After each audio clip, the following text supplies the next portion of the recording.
Okay, here's part 4. So you want to travel by horses. We're still talking about logistics.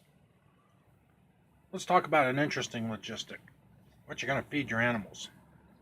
Now, I've gone through a great deal of rethinking through the years of what I'm doing, how I'm feeding.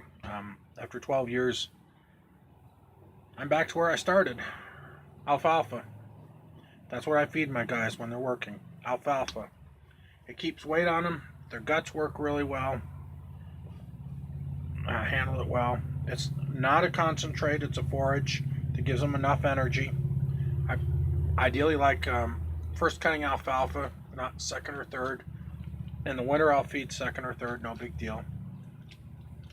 In the summer, I like to feed first cutting. What are you going to feed your animals? Well, I'm going to take an electric fence. Yep, you're going to be chasing horses, and hopefully they won't get killed. I'm not real crazy about electric fences if I'm away from a road, but most of the times I'm pretty close to a road. I'm not fond of chasing horses at 3 o'clock in the morning or getting out on my feet trying to catch up with them. They can run a hell of a lot faster than I can.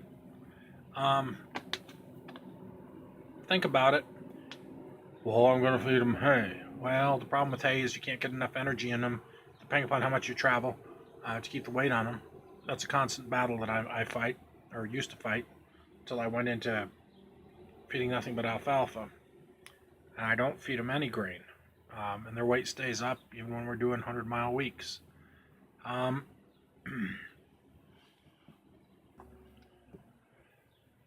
Okay, let's talk the other thing, water. Well, you can water them in the stream. No, you can't. You're traveling. You don't know what's in that stream. You don't know what chemicals have been dropped, whether agriculture or other stuff that's been dumped. You should be planning on, if you won't drink it, the horses won't get it. Never had a problem. They learn to drink different places very quickly. And you do not have to water them constantly. Have water sitting in front of them. Tank them up in the morning, tank them up at night. When your horses are traveling, they will not drink in the middle of the day.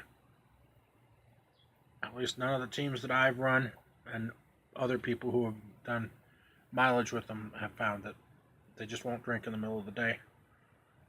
Maybe farm work is different. I don't know. But I carry 100 gallons of water with me.